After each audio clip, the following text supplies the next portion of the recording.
Maverick News presents The Rick Walker Show. Defrag your mind.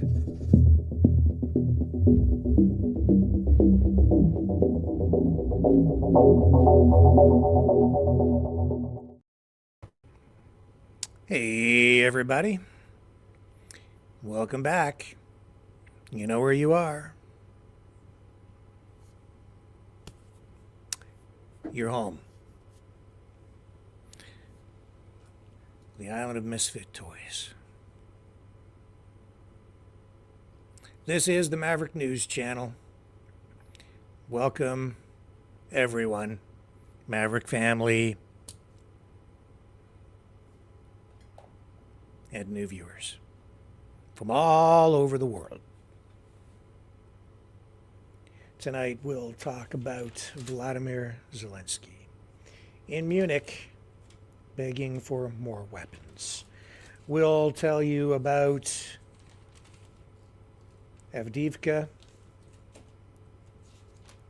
Ukraine has lost Avdiivka. Russia has taken that territory.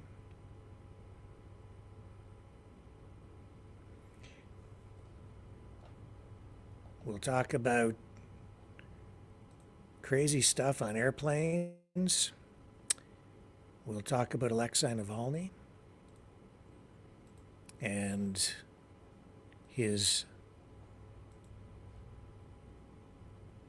irregular death. We'll talk about somebody trying to open an airplane door mid-flight. And we'll talk about Nazis in Nashville. All that and more coming up right here on the Maverick News Channel. Don't go away.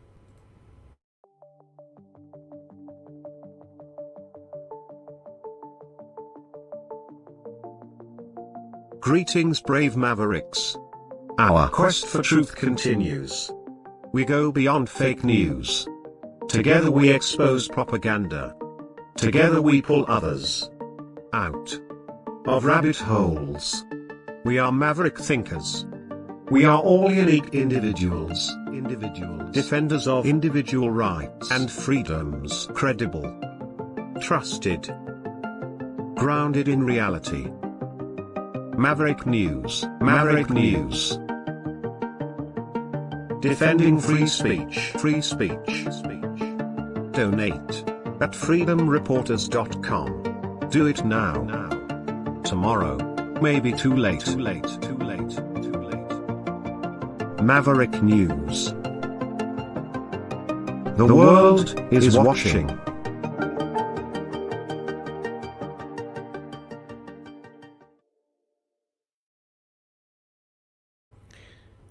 The world is watching, and the world is watching because the world is a mess. Conflict, it seems, everywhere. Tonight, kicking things off, and I didn't mention this in the opener, but a violent riot has erupted on the streets of The Hague. Migrants, Eritrean migrants mostly, it appears, have attacked police there with bricks, and they've also torched cop cars.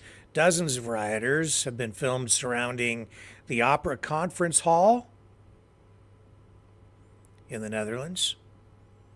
Multiple police vans were driving by the scene, and as I say, a number of police vehicles torched. We do have some video coming out of there, showing a fight breaking up between two groups of Eritreans. We've seen that even here in Canada now. This violence seems to be something they bring with them when they leave their home country and emigrate to new places. It is a mess. as I say, here are some photos tonight, as you can see.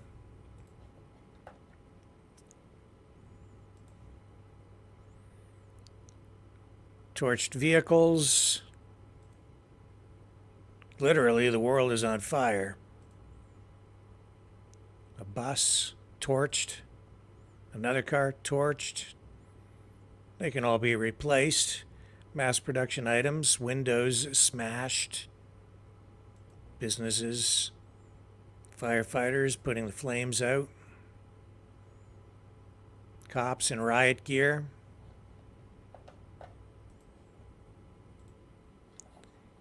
These protests are spreading all over the world, it seems. At least all over the West, which I think is interesting. We're not seeing these kinds of riots in, say, Russia. If they are having disruptions like this, I'm not hearing about it. Not at all. We have some video here now of what's been going on. Here it is. Oh, hang on. Yeah, okay. As you can see, fires in the streets in The Hague.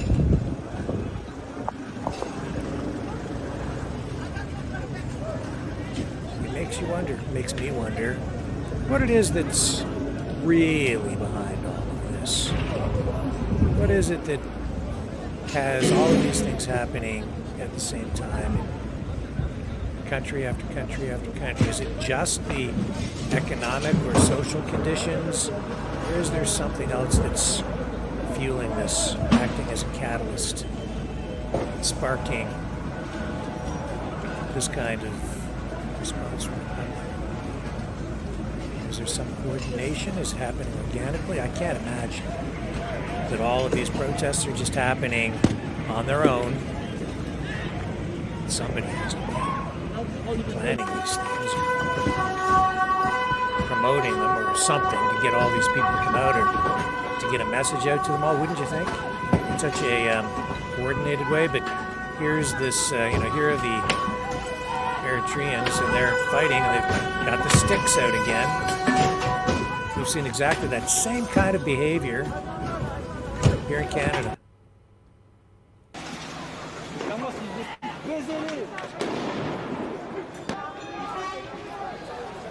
Water cannons in it.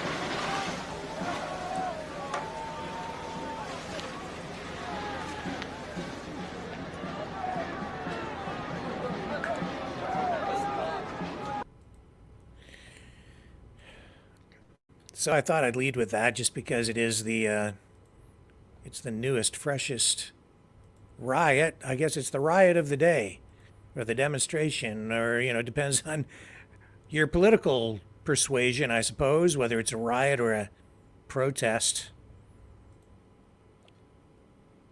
Opinions vary.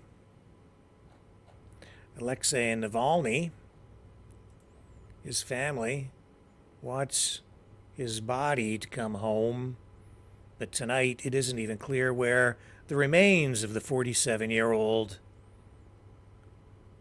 politician might be. He, of course, was the leader of the main opposition party in Russia, and he suddenly fell ill and then died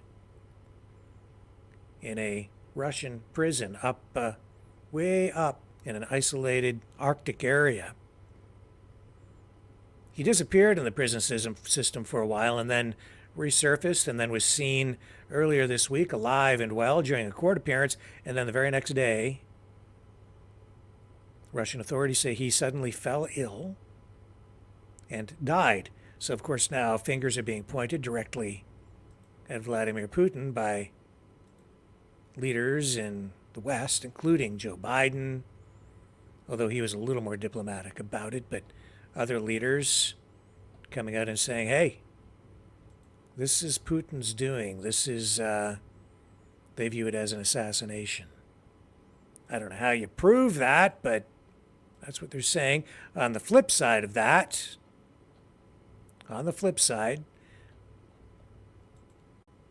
those who are of the other, on the other side of the political aisle, in the Putin camp, they're saying that Navalny was just a product, a creation of the CIA, and have accused the United States of meddling in Russian affairs. We ran a video yesterday showing Navalny meeting with a British intelligence officer, apparently, allegedly. That's who the person was, and they were talking about how much money the Navalny's political party or movement might need to gain traction. It sounded like the money might be used for, well, it's alleged that he was talking about money to fund a color revolution, which is essentially a coup brought on by protests. Kind of like what you're seeing right there in the streets of The Hague. Kind of like what you're seeing in many Western countries. Kind of like what we saw in 2014 in the Maidan in Ukraine, where Russia says that that was a color revolution choreographed by the United States and the CIA. Mass protests. If you look at the other side, well, they're saying that it was protests, not a color revolution. The NATO, U.S. perspective on what happened in Ukraine in 2014, completely opposite, saying that what happened there was just protests put down by the former president of Ukraine, who ended up fleeing after, I think, about 20 people were shot and killed. And then who was responsible for all of those killings? Again, it depends on which side you listen to. If you listen to the Russian narrative, they'll tell you it was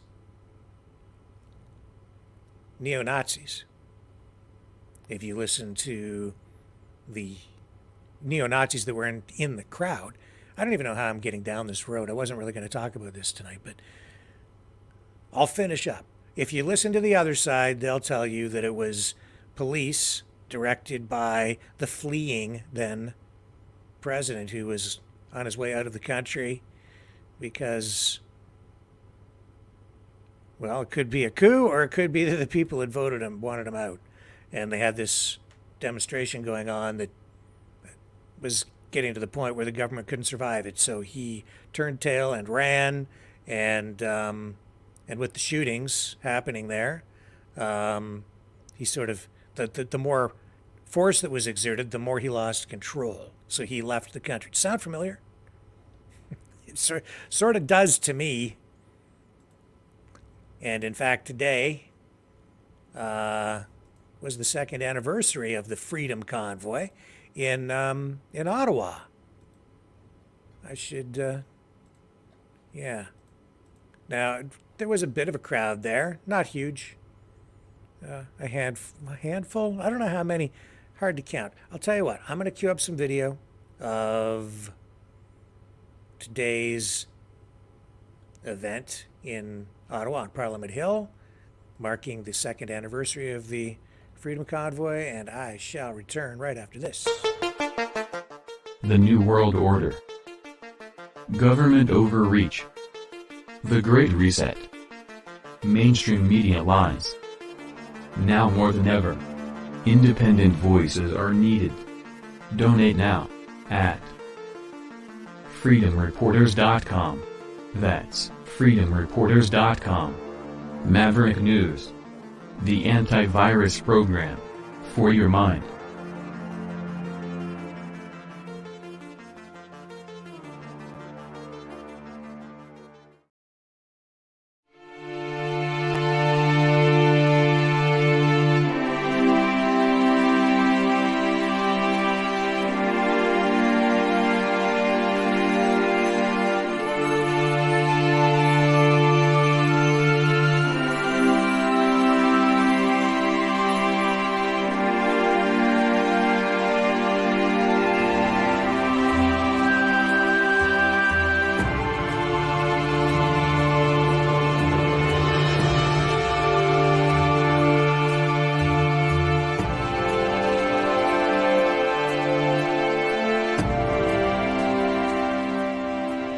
Maverick News.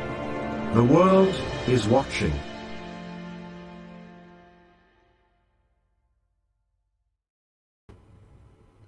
We're back, and we'll take you to Ottawa and show you a little video that was shot by Chris Dacey up there on Parliament Hill today at the second anniversary event marking the anniversary of the Freedom Convoy. Anniversary, everybody. Love you, Joe.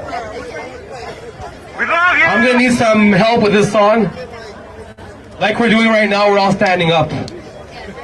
We still need more people to stand up. So if we could chant this together, hopefully people will get the message. In 3 seconds, I want you guys to say stand up. I'll say a line, and then you say stand up after that line, and we'll keep going that way.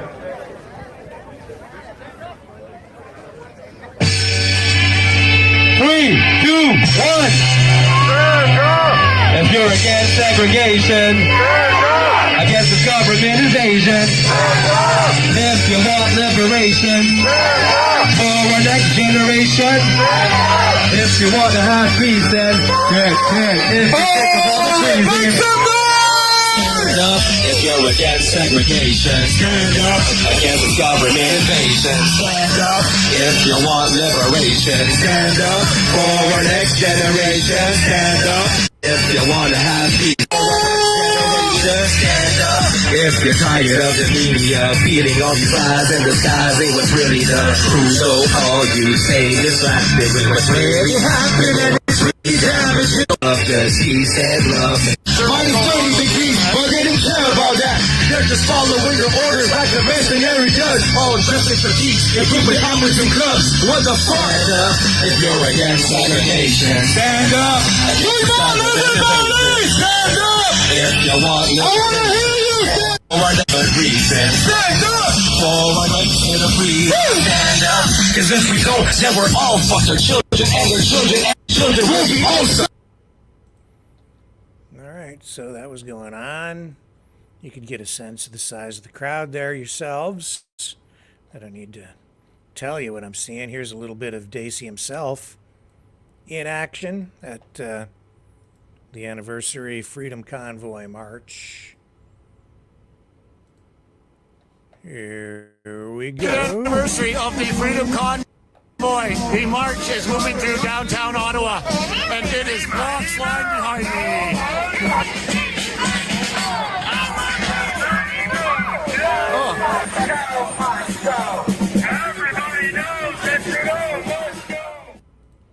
And there you go, Chris Dacey.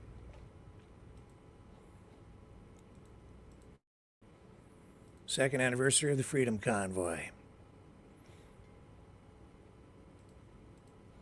And speaking of Navalny, there were memorials set up in Moscow, I guess, to Navalny, because in the West, some people view him as a hero. In Russia, as a traitor, treasonous. Those are the charges, basically, that were leveled against him, and he was in jail potentially for a very long time. Now, there he was sitting in prison a month away from the election. Vladimir Putin, it looks like, is, going to cruise to re-election, no problem. And this was going on in Russia, so again, you can assess for yourselves. People saying mass arrests being made. People were, I guess, warned not to go out and participate in large demonstrations in memory or support of the causes, the political movement that Navalny stood for. And here's what was going on, I guess, in the streets.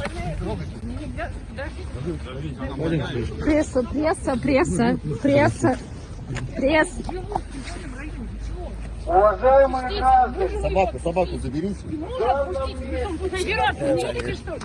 Perspective, like arrested, political prisoner, traitor, treason, One man's Пресса, пресса, пресса, freedom fighter, another пресса, man's terrorist. I've seen that пресса. before. I guess if you stand up to a government, if you oppose a powerful leader like Vladimir Putin or Justin Trudeau, you can get yourself into some hot water, some trouble. No question about it. Nikki Haley weighing in on this, Trump's opponent for the GOP nomination, very critical of Donald Trump for not speaking up on this issue. Strangely, again, silent on this. I don't think he's said anything about Navalny's death. Even to this point today, I don't think he's uttered a single syllable, one way or the other, on this. That in itself, I think, speaks to us. Let's listen to what Nikki Haley has to say. She obviously is, I would call her a hawk. Certainly not a dove. Doesn't feel moderate. The problem is if someone is not there to rein him in, he gets out of control. Look at what he said about NATO. Think about the fact that he went and he said that if they didn't pull their weight, that they would, and then he would not defend them. But he took it a step further, Neil. He went and said that he would, if they didn't pull their weight, he would encourage Putin to invade them. Now, I want you to think about this for a second. Someone who wants to be president of the United States is siding with a thug who kills his political opponents.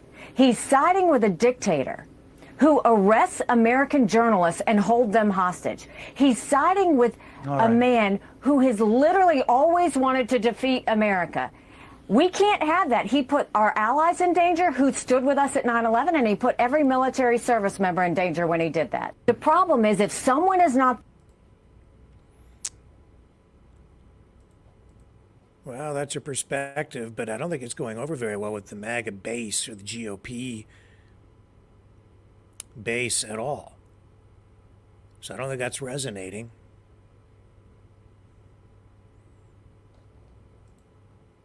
It is somewhat strange, though, I have to admit, to see the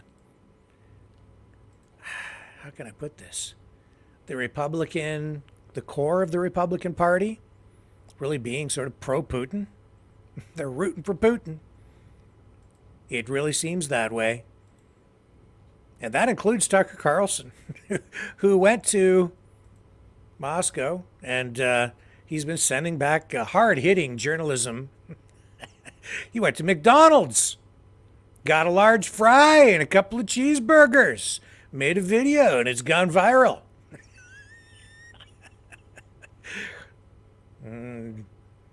Investigative journalism. He flew to Moscow and went to McDonald's. That's okay. I mean, it's a legitimate story, and he's just offering up a comparison. And honestly, I think that's the stuff people are most interested in. We've talked about it here on this program too. I've talked to Kevin Michelizzi and John Mark Dugan. I'm like, what's it like over there now that you have the sanctions? Can you get Coke? It's like, well, we got this other stuff, and it's kind of like it's a knockoff cola, but it's pretty good. And that's what happened with Tucker Carlson, too. He went into McDonald's, and it's like, I can't remember the name of the place. It's not really McDonald's anymore, but it is McDonald's.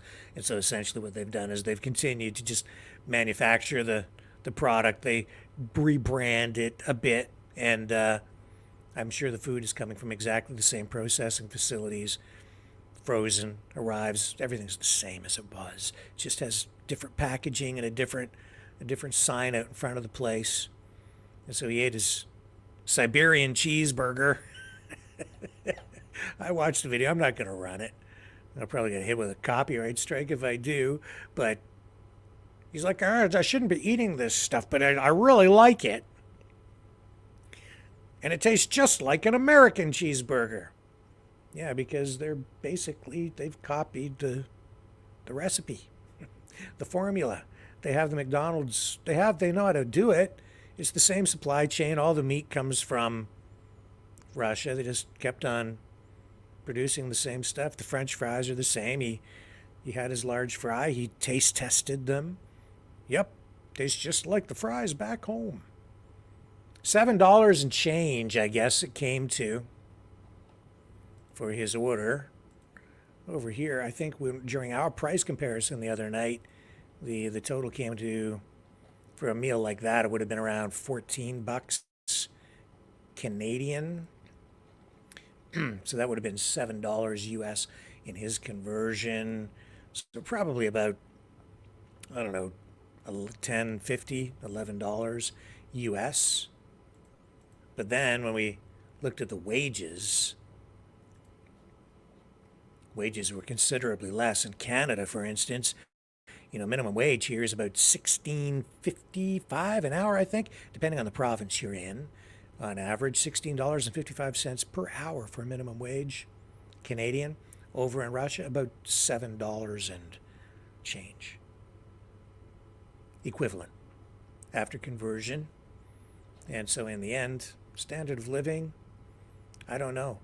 I'm seeing other reports, other estimations saying that the average wage, like not the minimum wage, the average wage, the average Russian, and I don't know if this is true. I saw reports of this, and I'd have to verify this. This didn't seem to. I don't know. 12% of what an American would make. 12%. But then, of course, you're paying a lot less, and then you also have to factor in. And we weren't able to do that in a really accurate way here the other night. But you'd also have to factor in things like tax rates, sales taxes, income taxes, how much money, how much spending power really do people have at the end of it. It's not really sufficient. The methodology is flawed when Tucker Carlson just walks into a Russian restaurant and says, this meal costs $7.15 or whatever it was.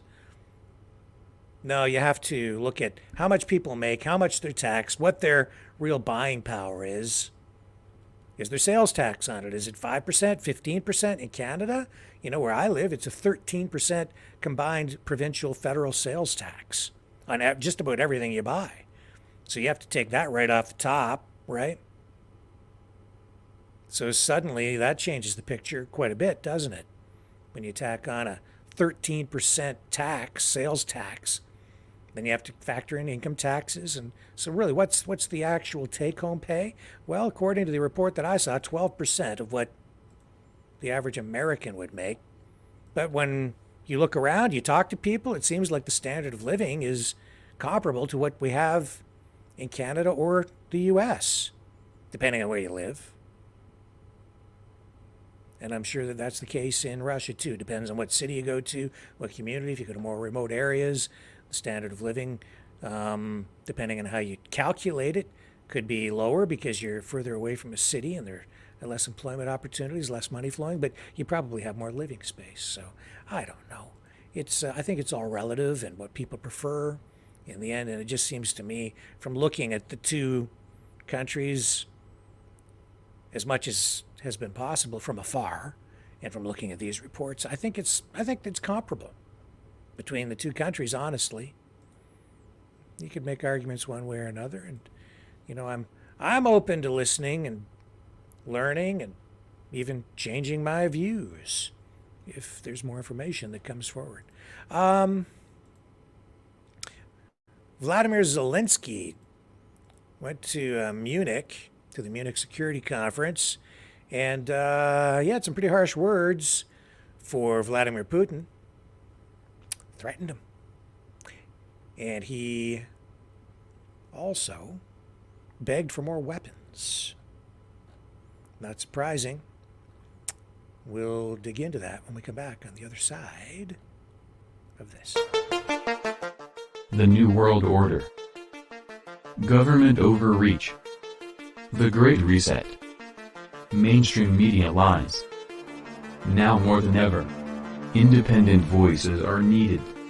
Donate now at freedomreporters.com. That's freedomreporters.com. Maverick News. The antivirus program for your mind.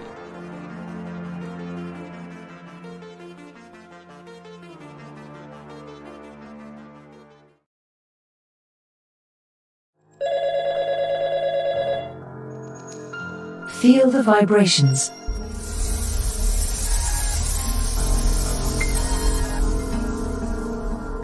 Our quest continues.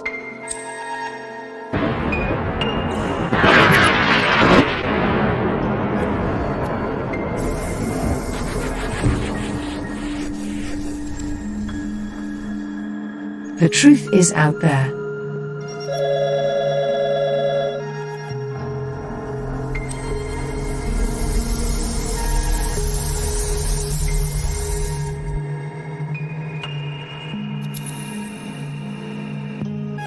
We are Mavericks.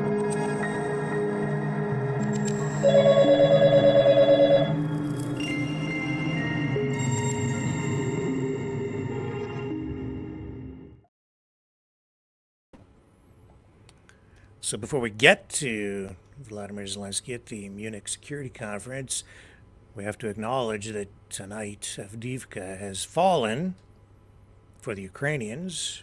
Russia has taken that community, made a gain there, a win, with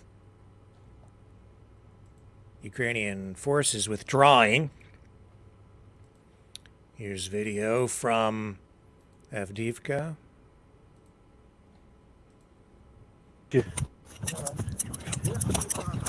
Тебя, конечно, сниму. Вот БТР, где меня накрыла птичка прямо возле него. Хорошо промазала. Попала вверх, а то уже тоже был бы 200.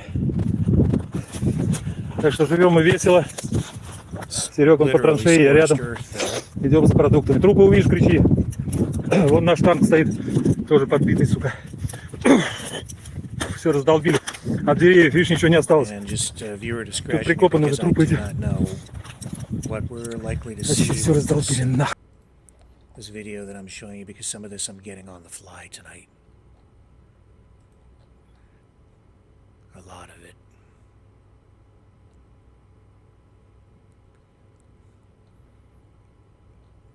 I can't show you that, it's way too graphic.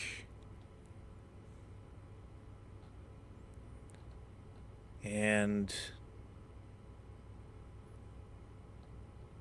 this appears to be pro-Russian aerial footage. I'll show you this, where they are saying they are running Ukrainian forces out of Avdiivka right here.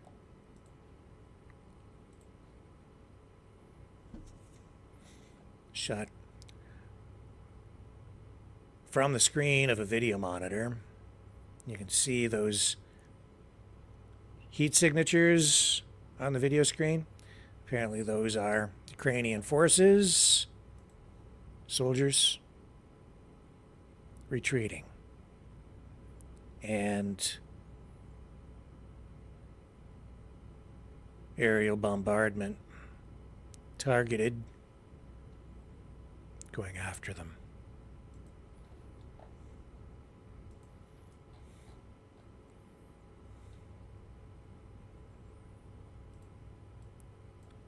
And civilians fleeing Avdiivka as well. As the Ukrainians.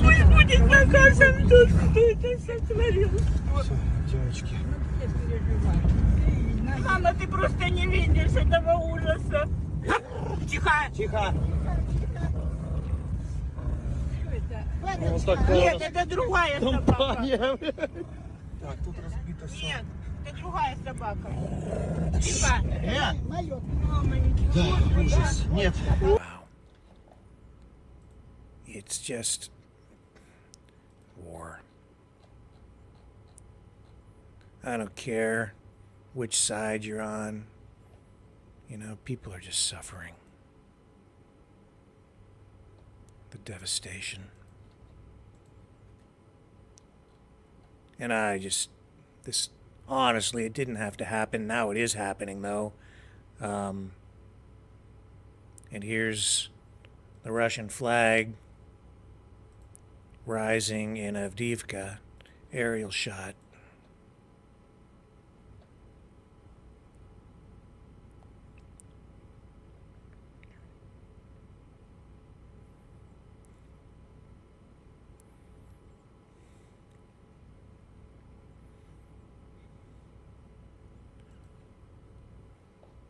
the flagpole goes.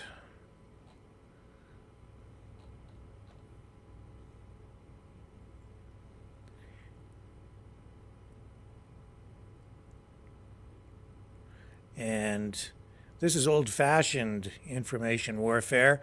This is a Russian tank moving into the area as the forces finally take control, and there's a loudspeaker mounted to the tank blaring the message, "There is no point in resisting.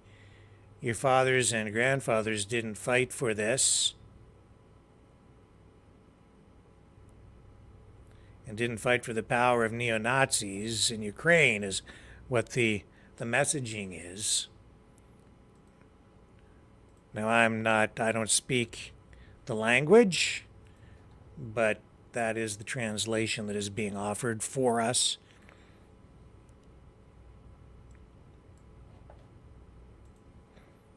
Ваши отцы и деды не для того сражались с фашистами, защищали нашу общую родину, чтобы сегодня неонацисты захватили власть на Украине. Вы давали присягу на верность украинскому народу, а не пронацистской антинародной хунте. Не исполняйте ее преступные приказы. Приказываю вам незамедлительно сложить оружие. Те военнослужащие украинской армии, которые выполнят это требование, могут беспрепятственно покинуть зону боевых действий и вернуться домой к своим семьям. Вся ответственность за возможные провокации будет целиком и полностью на совести правящего на Украине режима. Каждый из вас может закончить эту войну. Каждый из вас. So while all that is going on, Volodymyr Zelensky goes to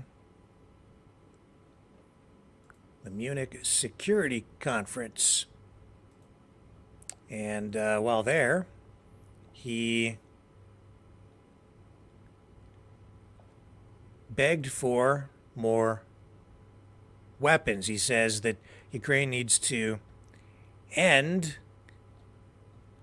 well, the allies, he says, need to end the artificial arms shortage that Ukraine is dealing with. He says that Ukraine can, he's still saying Ukraine can win the war as long as the West provides the funding and the weapons, the resources to get the job done. He says Avdiivka is actually proof of that, because he says that they could have held the line there and made gains if they'd had sufficient resources. And like the convoy, the Freedom Convoy, the conflict in Ukraine is now nearly at its second-year anniversary. We're getting reports that Ukraine is suffering from serious shortages of ammunition, and that is one of the reasons the Russians were able to make that gain in Avdiivka. And the funding, of course, the military aid has been delayed for months in Congress coming in. And as I've been saying for quite a while, you know, I think that the part of the war here is an information war. Might be the most important aspect of it. And I think that Russia is waging an information warfare campaign in order to convince people that the war is not worthwhile, that it's not going well, and to undermine support for ongoing funding for the war. Now, whether that's right or wrong, I'm not trying to judge one way or the other with this particular commentary. I'm offering up an analysis, an observation, and I think it's, personally, I think I'm spot on. I think I'm right. And I don't think it should surprise anybody that we're seeing that kind of effort, because if Russia can undermine support for the war effort and end the funding, they win the conflict. And as you're seeing here right now, They didn't have sufficient resources. The funding, the weapons have been delayed by months. It seems to have had a serious impact on what happened in Avdiivka. And tonight, the Ukrainian troops are retreating. Is that because they don't have the manpower? I'm not so sure. Is it because they don't have enough munitions? It appears so. So that's a major factor. And yet, I don't think it's over. I don't think it's over by a long shot. They've retreated from this location, but we also saw that the Ukrainians sank that Russian landing ship. They haven't given up there. And if you go back and if you dig into this and you look, a lot of ships have gone to the bottom on both sides, a lot more than people know. In fact, the Russian fleet apparently the Russian Navy has lost 20% of its vessels. So that's a pretty heavy toll on Russia. And also from, where I sit, my own personal take on this is that the predictions, the analysis we're getting from the pundits, not accurate, mostly propaganda. The war is not over. It's going to drag on. The funding is going to come forth. More funding will flow. More weapons will go to Ukraine. That will prolong things even more.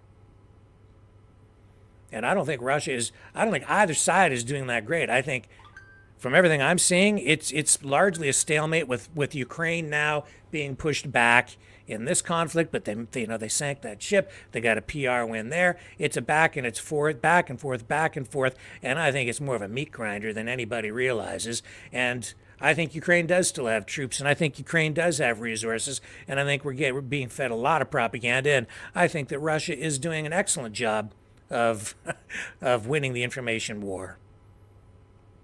And I think that the Republicans are largely tired of war, and I think that they are on Putin's side in many respects, and I think they would like to end the funding. And I don't think they care if it helps Russia. And I think that from everything I'm seeing, man, they seem to be on side with that. And even Donald Trump doesn't want the funding to continue. You can be the judge, man, like who's on whose side and who's doing what. It's pretty clear to me. But is that to say that these Republicans are treasonous or traitors? Maybe not. Because they don't want to approve the funding, and then they tied the funding conditionally to securing the U.S.-Mexico border. We've seen that standoff down in Texas, and strangely, we haven't heard a whole lot about that in the last week or so. After such fanfare and talk about a pending civil war, perhaps, things like that. Very volatile. A lot of politics being played, man, and there's a lot of propaganda. And you know the reason I think Russia might not be doing quite as well as some would like us to believe? It's because Putin has been talking about peace. He's welcoming peace talks. Come to the table. Let's negotiate. Makes it sound like he's calling for that from a position of strength. But the more I analyze it, the more I look at it, I think he wants to talk peace because it's been a meat grinder on his side too. And I think he probably has achieved pretty much what he wants. And he'd like it to end now. So he'd like to bring the West through Ukraine to the negotiating table and end this thing to keep what he has. And the West probably would be wise to take him up on the offer and sit down and negotiate a settlement so that the bloodshed ends. Because I don't think he's going to give up what he has gained. I think he'll throw whatever he has to at it to keep what he has. But I don't think I don't get the sense that he wants to continue in any further. And he probably realizes that that would be a fool's errand, because if he does gain more ground, he has to control it afterward. And I don't think he wants the whole country anyway. So he's trying to bring the other side to the table. But at the same time, I think he's in a weaker position than most of us are being told.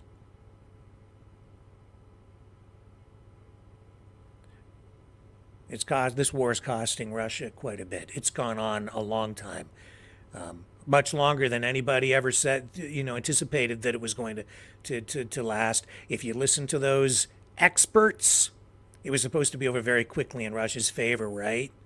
And it just hasn't worked out that way. It's dragged on now for 2 years.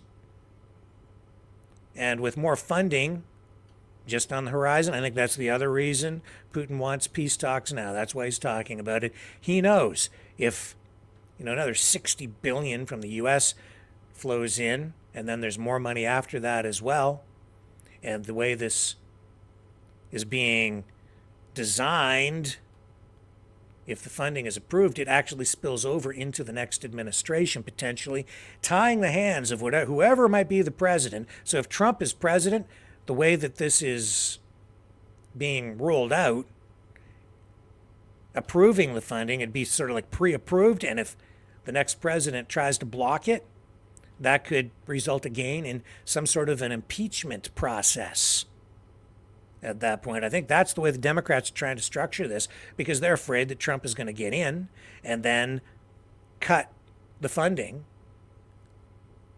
to Ukraine, and they don't want that to happen.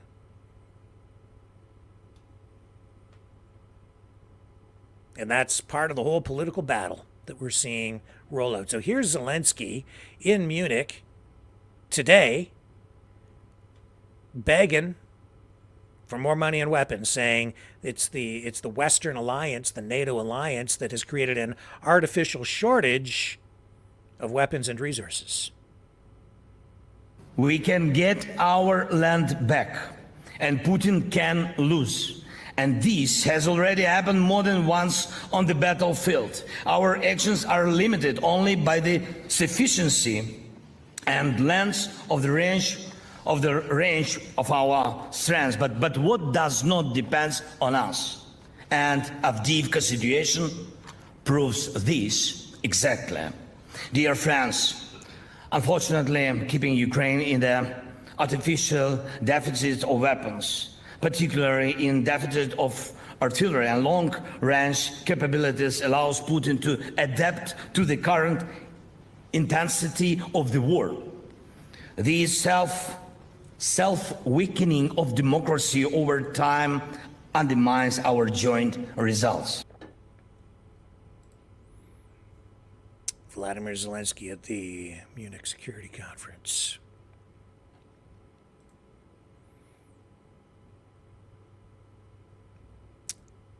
He also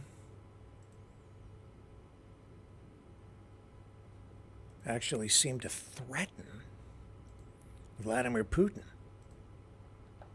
Zelensky has made a couple of speeches, a couple of appearances at the conference, but again today, here he is, and yeah, it sounds like he's saying, you're going to be held accountable, Vladimir. It's only a matter of time. You're going to be executed here, you're going to be executed there. Here we go. Путіна.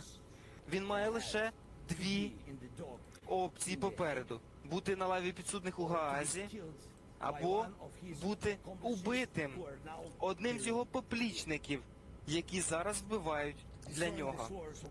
Де повинна завершитися Путіна, кар'єра Путіна? Він має лише дві опції. That's what he's saying. He's saying that Putin, he's saying, you only have two options: be in the dock at The Hague, or be killed by one of your own henchmen who are now killing for you, making a reference to the death of Alexei Navalny.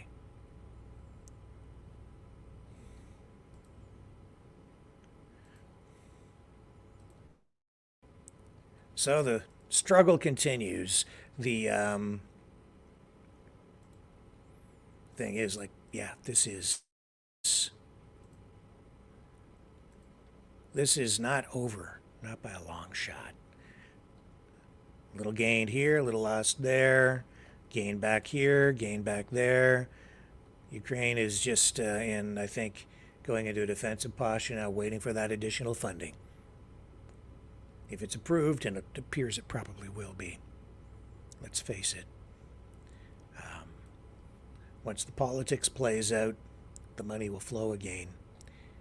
And then they'll get a recharge on the Ukrainian side, and you're going to see the meat grinder kick into high gear again. You mark my words. The killing's going to continue.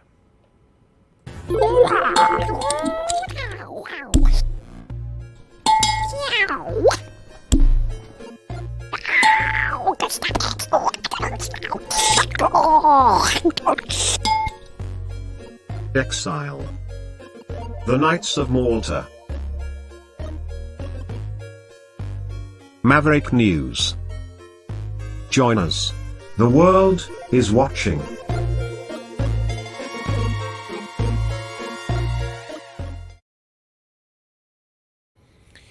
Yeah, and I can tell you, too, that I'm seeing here on the home front more and more intolerance and extremism and loose talk and hate and prejudice, division. And that was on full display in Nashville, Tennessee today, where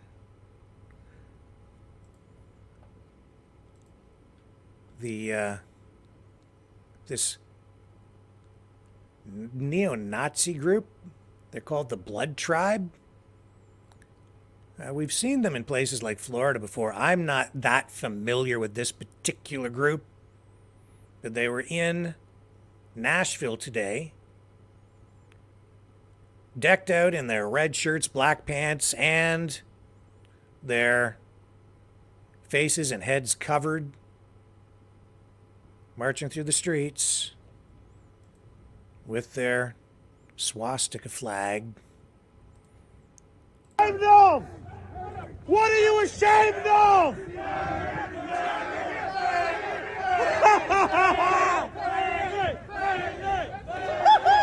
Is that the best you got?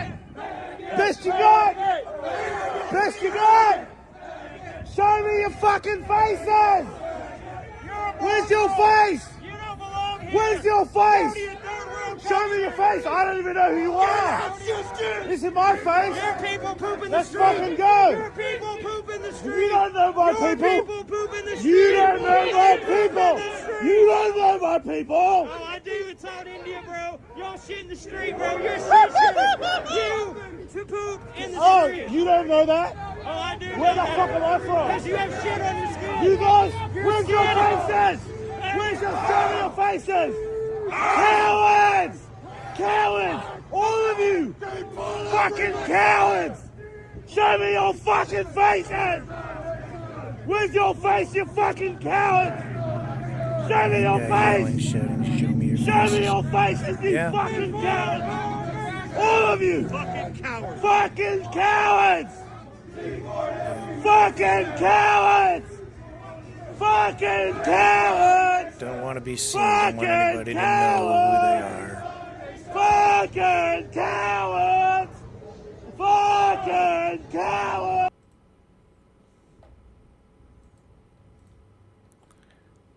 And that went on for a few blocks. That's on full display. You can see the symbols. You can see the arms outstretched. But you know, when it comes to that kind of thinking, that kind of ideology,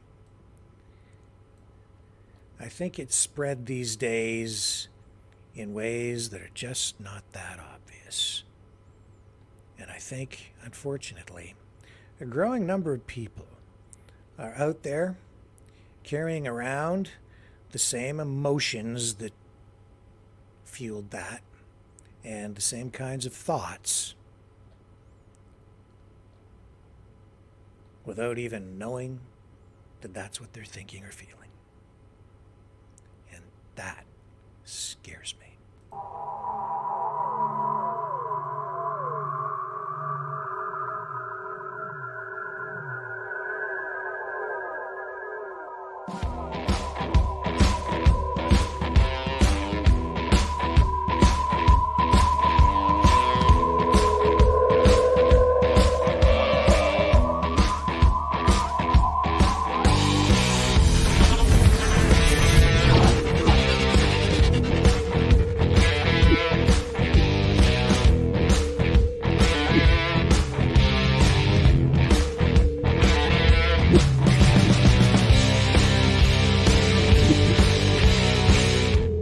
Maverick News. The world is watching.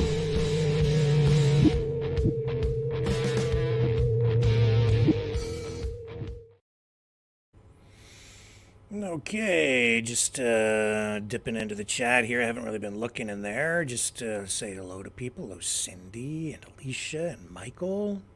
Hello, Joe Brandon. Glitch. How's everybody doing tonight? Steve Harvey. Hello. And Yvonne. Unverified Bear. Howdy, everybody. That's in the, yeah, Jay Thomas says, Rick is very dramatic. Sometimes, I suppose. Howdy, Unverified Bear. Glitch says, he got a, yeah, he got the autographed Batman card. Cool. Yeah. Actually, I have one left. A Batmobile. So if anybody buys, well, if you donate $60 or more, I will send you one of these here shirts with a Maverick logo embroidered on it.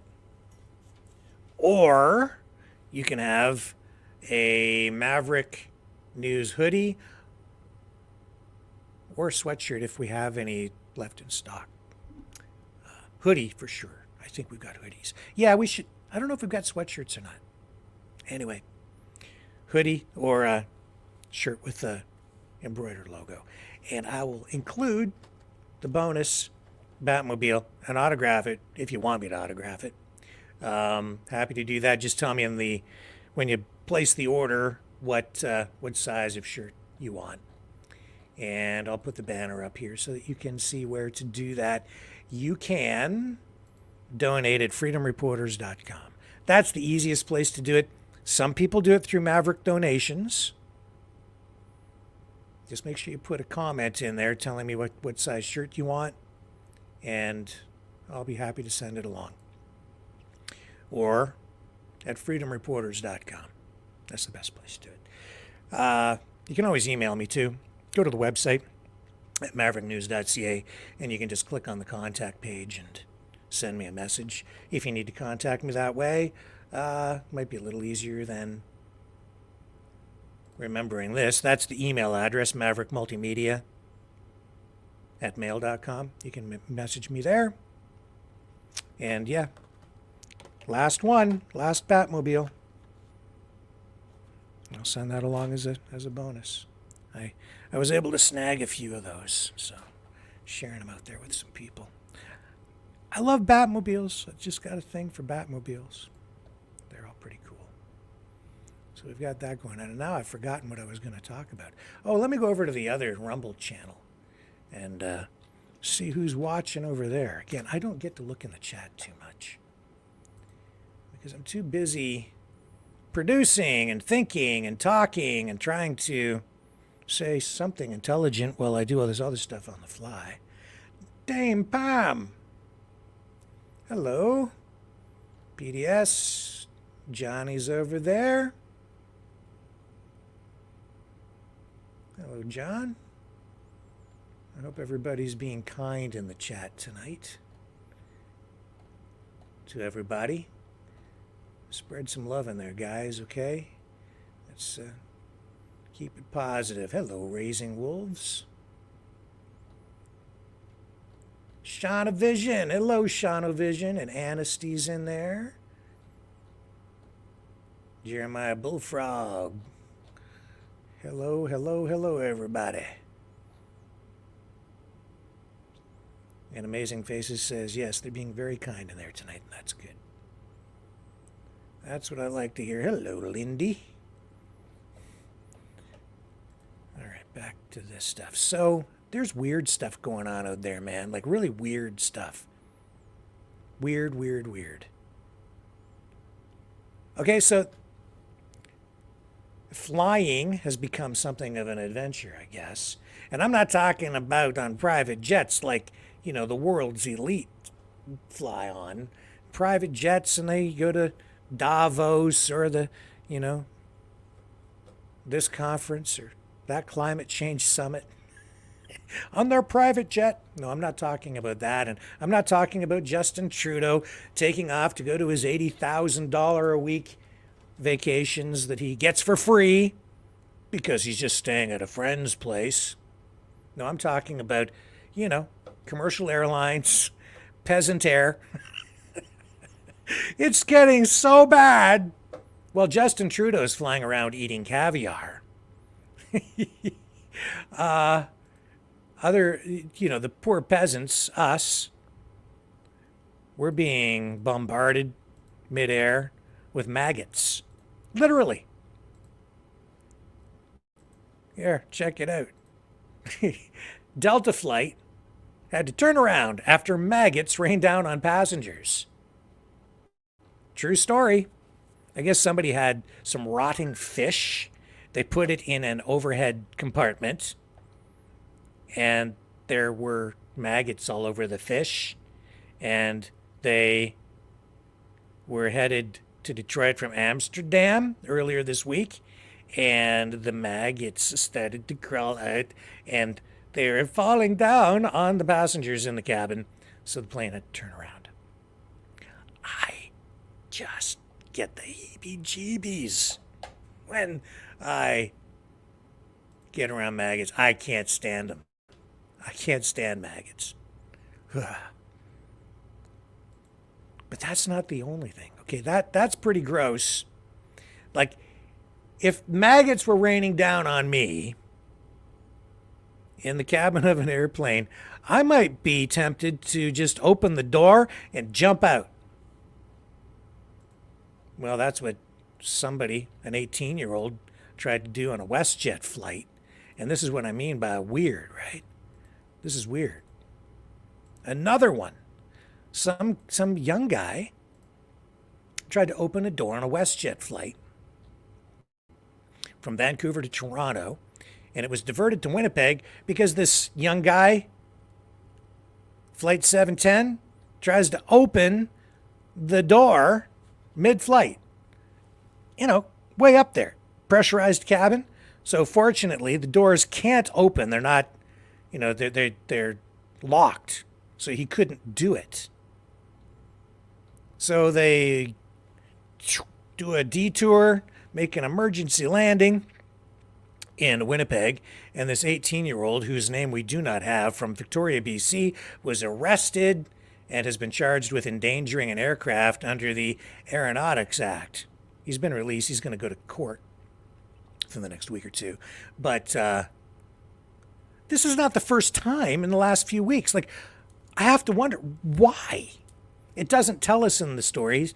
We don't have the information, and they let the guy go again.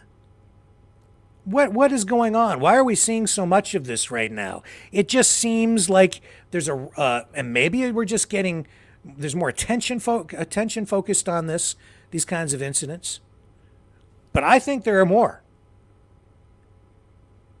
There seems to be more of them, and I don't understand why we're getting, you know, a series of them. It doesn't seem natural.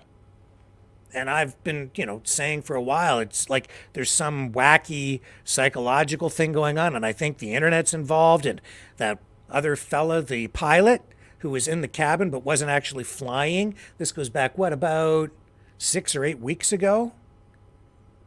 And he had taken magic mushrooms the night before, and then was just riding in the cockpit with the other pilots because he was just flying to go from one destination to another, I guess. But then he reached up and tried to shut off the engines because he was hallucinating, he says.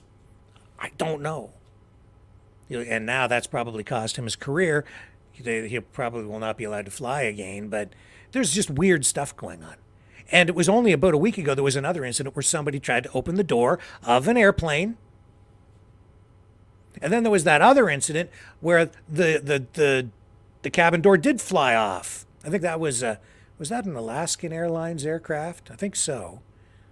And then we found out after that there were bolts missing from it. And there was an investigation into that, and now that's sort of been memory hold. People have sort of forgotten about it. But there's like 1, 2, 3, 4 incidents that I can think of just off the top of my head, and I think there have been more as well. It's like something really weird is going on because something weird is going on. Isn't it weird? I think so. Something ain't right. The whole world is kind of gone mad. I think we're on a steep descent. Morally,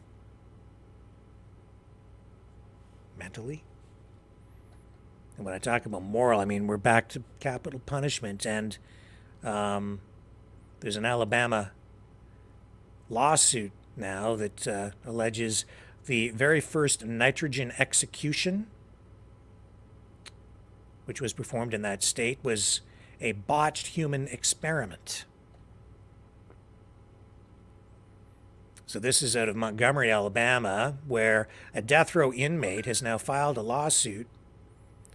It challenges the constitutionality of nitrogen gas executions, arguing that the first person in the United States that was put to death by the method shook violently for several minutes in a human experiment that officials botched miserably. Quote, a human experiment that officials botched miserably. We reported on this when the execution was about to take place and the day of. I did acknowledge it, told you about it. So this lawsuit has been filed in federal court in Alabama, and it alleges that the January execution of Kenneth Eugene Smith by nitrogen gas was torturous and cannot be allowed to be repeated. So this lawsuit goes on and has descriptions from witnesses that say Smith shook and convulsed, and that is in contradiction to the state's promises to federal judges. They assured them that nitrogen would provide a quick and humane death, but this lawsuit suggests otherwise.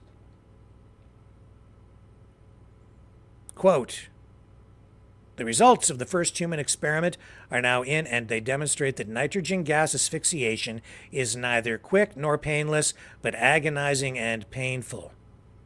That from attorney Bernard E. Harcourt. That's what he wrote in the lawsuit.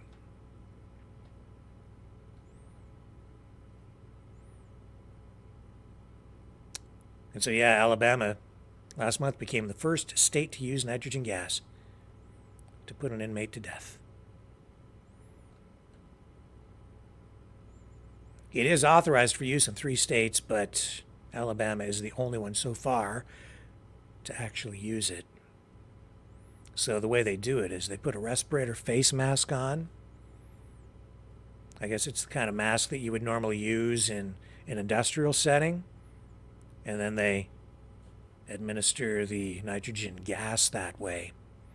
And it was strapped to the inmate's face on his head, and then pure nitrogen gas is pumped in. And then the person dies from lack of oxygen.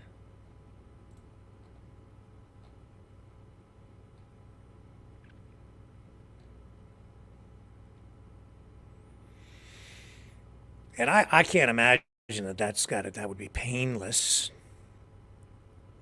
Your body deprived of oxygen, I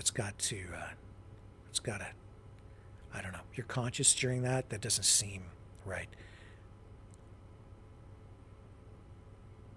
I don't know. Carbon monoxide poisoning, I think, would be less painful than that. That also deprives the body of oxygen, but it puts you to sleep during the process, right? Very dangerous. That's what can happen if you're in a car with a leaky exhaust, or in a house with improper ventilation from a furnace or something like that. So I don't know where our society has come when we're sitting here talking about these things. I'm personally opposed to capital punishment for a variety of reasons. Opinions vary, but I think during tough times as well, people become angrier about things, less tolerant, and I think it's during these times you see a rise in crime too, and then people also want what they think is a more robust deterrent to crime, and then you see more support for things like capital punishment in response to rising crime. And you're seeing a lot more crime on the streets and across the countries, Canada and the US, no doubt about it. And you're seeing that crime rates, crime control, the legal system, that's a major plank in the Conservative platform heading into the next election in Canada. So, something to think about. All right, it is now 7:14. Let me take another quick break here. We'll come back with more stuff on the other side of this. Hello, world. Are you awake?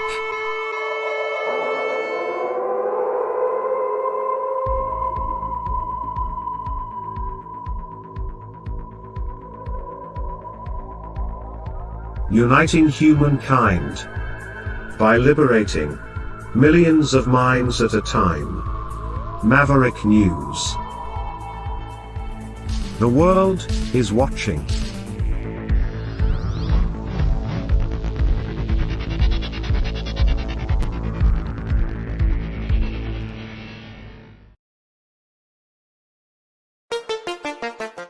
The New World Order.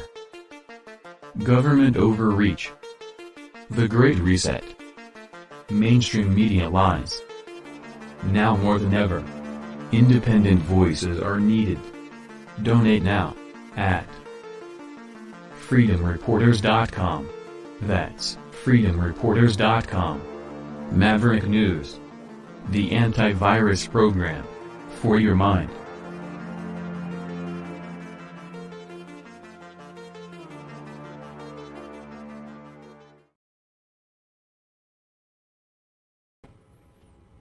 Okay, there was also this huge house explosion. Again, it seemed kind of weird.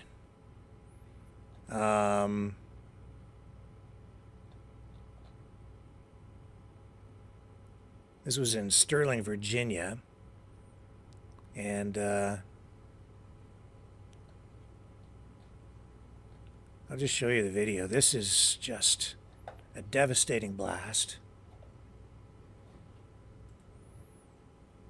I'm sure that most of you probably have seen some of this by now, but I thought we would acknowledge this tonight. Here it is here.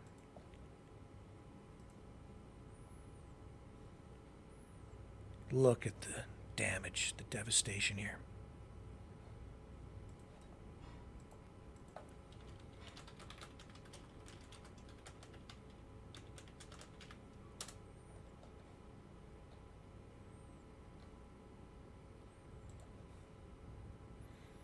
Yeah, there were fire crews inside.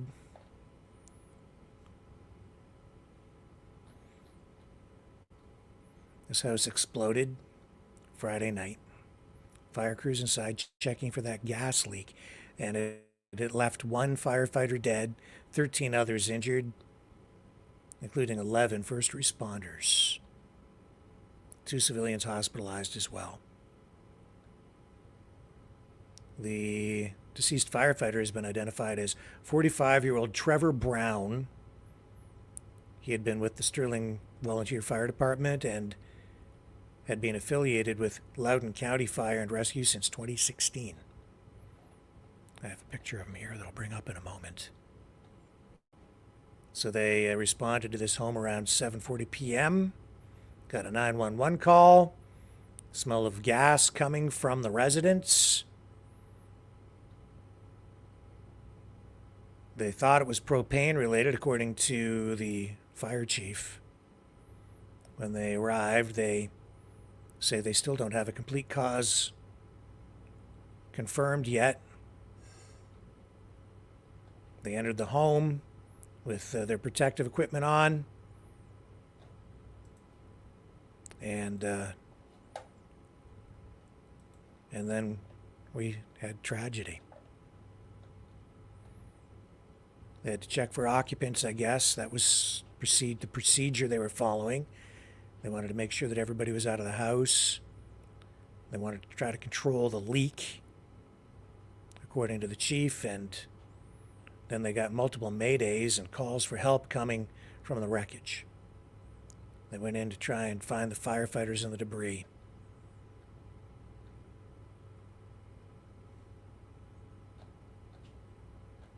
And here's a photograph of the firefighter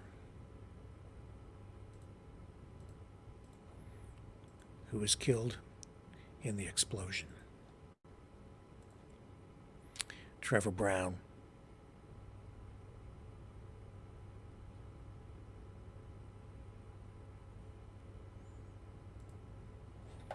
Another sad day.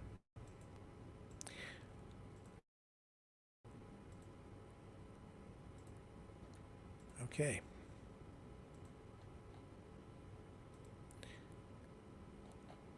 Let's take another short break now. I got to tell you, they're going to come back and go to the phones. At 9 o'clock, I'm going to be on with Lori Spencer on Strange Bedfellows and Tyler Nixon, who will be talking with us. We're going to have a conversation about Donald Trump's legal problems. As you know, he was in court this week, and a judge told Trump that he has to pay, I think it was a $355 million fine. That's a little more than your average traffic ticket. Also barred from conducting business in New York for 3 years.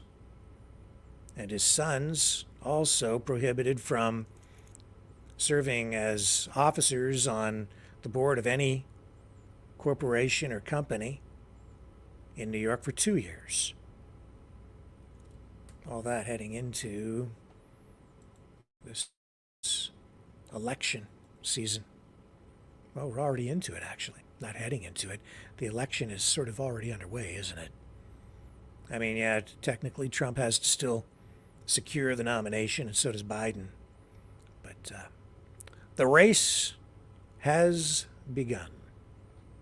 Stay with me. We'll be right back. We'll go to the phones. Fighting the Great Reset by leading the Great Resistance.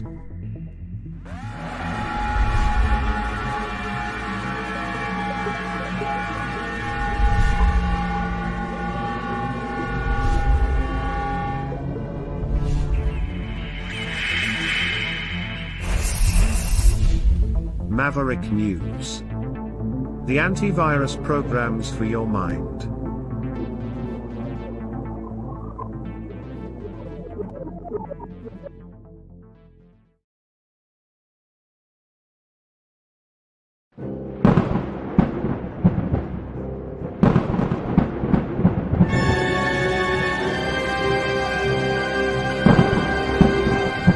Fear not the storm, for truth is on our side. Maverick News. The world is watching.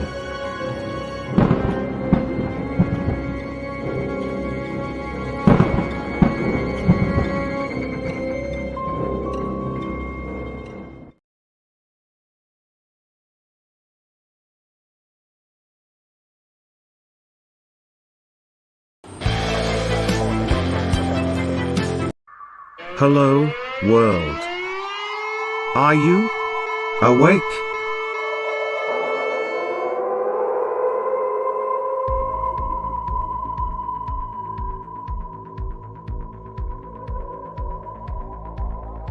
Uniting humankind by liberating millions of minds at a time.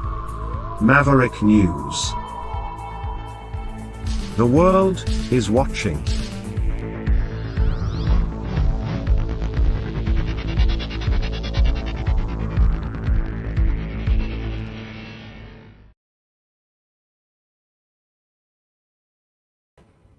Okay, the phones are not going to work tonight because there simply isn't not enough quarters in the phone machine, frankly. So we're going to have to address that. And there just isn't any money in there. So no phone in show tonight. I'll have to figure out a way to get some money in that thing. And probably do it tomorrow night. So, got to recharge that. And I can't do that on the fly here. And there just ain't no money in the kitty right now. So, overnight. And that being said, that gets us to the bottom of the hour. And as I say, I'm gonna sign off. That'll give me some time to regroup and get ready for this other broadcast at 9 p.m. And it will be broadcasting here on the main Maverick channels. I'll set it up so that we can broadcast it out on the Maverick Rumble channels. Some weeks I can't do that because we go right up until the same time we end the one program and then start the other. So tonight I'll set it up so that you can watch it here if you want, or over on one of the other channels, on one of Lori's channels or whatever, any place you want to go. But we'll be broadcasting it across the Maverick News Network. So thank you guys for spending the night here, at least a slightly shorter broadcast evening with me. As always, a major privilege. Appreciate you guys every time that we're together. And I will be back at 9 p.m. with strange bedfellows Tyler Nixon talking about Donald Trump's legal problems. And I just have to find the right thing to click here to end this program. And there it is. I found it. And with that, I will catch you all on the flip side at 9 p.m. Eastern.